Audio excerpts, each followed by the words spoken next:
You're listening to Procurement 6, the weekly podcast from the team at Art of Procurement that summarizes this week in procurement in just 6 short segments.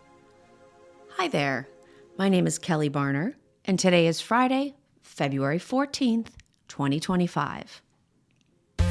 6. A few weeks ago, Philip Eidson mentioned that we're revisiting the Procurement 6 podcast. We always want to make sure that all of our content is valuable to you in the way that we share it.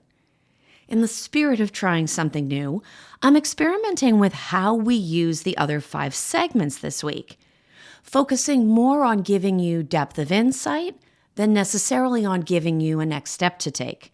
If you have feedback or ideas, we're always glad to hear them. 5. What is the easiest, simplest experience procurement can provide for our customers? That's the hypothetical question Ryan Bradford asked Philip Eidson in this week's AOP podcast. The customer experience is a key contributor in procurement's ability to drive business outcomes.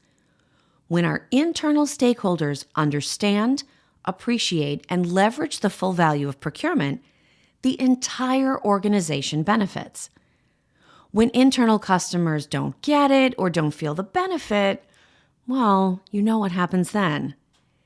In this short clip, Ryan explains how we should and shouldn't define the customer experience in a corporate setting. When we look at sourcing and procurement as well as, procurement transformation models, we've taken more of a kind of a traditional focus, how others work with us, how others should engage us, how this is our process, this is our policy, this is how you engage us, here's our tech, here's our tools, this is how you need to work with us and get what you need. And we take kind of a similar approach when we take a look at procurement transformation efforts where, hey, this is where we're at. This is, we measure best in class or other organizations, so that's where we need to do. Or maybe a third option is we just hear of new tech and we implement it because that's going to solve our problems. Yeah. In all those spaces, though, what's missing is the customer, our internal customers as well as our external customers. So instead of taking a kind of an inward look on your sourcing and procurement models, what's that outward look?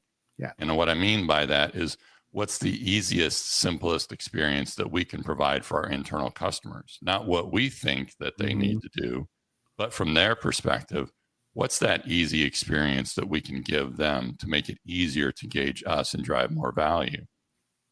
And you can do the same for external customers because sourcing and procurement, we support other business units that in turn that support our end customers. Yeah. What's that easy customer experience that we can provide our end customers? That clip points to something Phil has talked about a few times this year, the idea of invisible procurement. But it doesn't mean we disappear. It just means we ensure that procurement is seamless, frictionless, and that everything is given a better chance to work as a result. 4. In this week's episode of Art of Supply, I had the opportunity to interview Nebraska Attorney General Michael Hilgers. While the focus of our discussion was the transition to EV trucking, I took 2 other things away from the conversation as well. The first is how important it is to have conversations with people who see your area of focus in a different light. I've been following the commercial EV transition for a while, covering the innovation, aspirations, rules, and of course, regulations. But I have been looking at them operationally. Mike and his team, on the other hand, are looking at them legally. Not so much around can we make the transition, but who is deciding we should make the transition, on what pace, and how will it be measured? And do they have the authority to carry all of that out? My other takeaway is about the importance of speaking out, or at least putting voice to questions.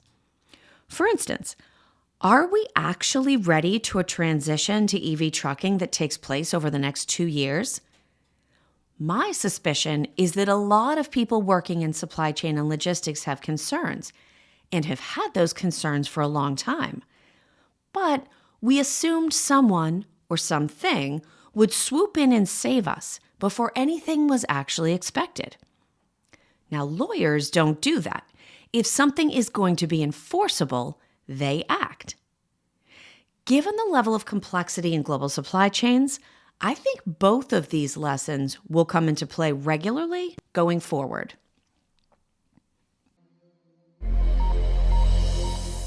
This is Procurement 6 from Art of Procurement. To get notified every time an episode is published, go to artofprocurement.com/subscribe. 3.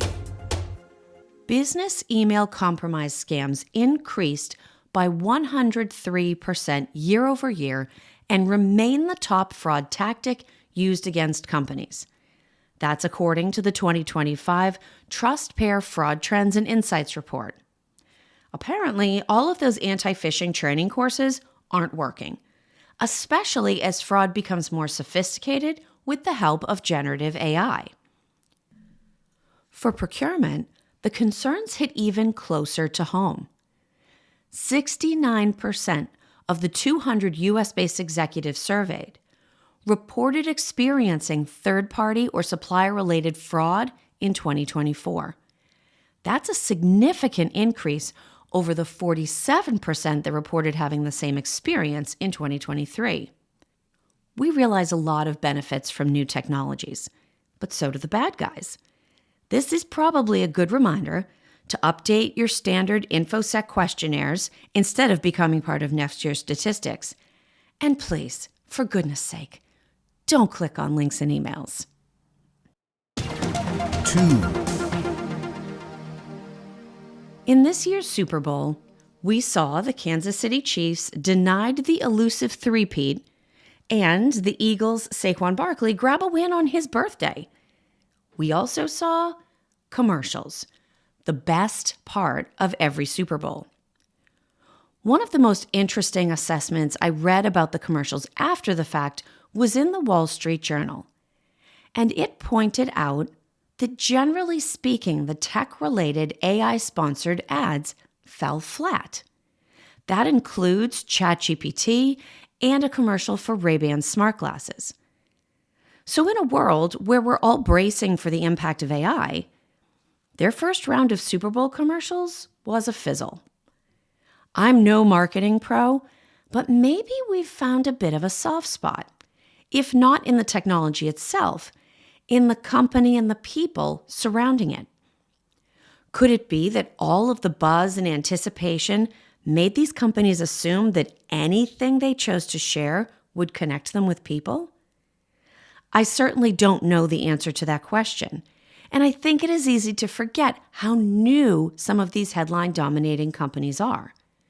But it does go to show that in some places at least, human talent and heart is still running out front. 1. Before I let you go, I want to make sure you haven't missed the news that Art of Procurement is hosting our first ever in-person event this May in Los Angeles. Catalyst LA is being presented by Zip and sponsored by Una, and will feature hand-picked speakers and facilitators that we know are up to the AOP standard.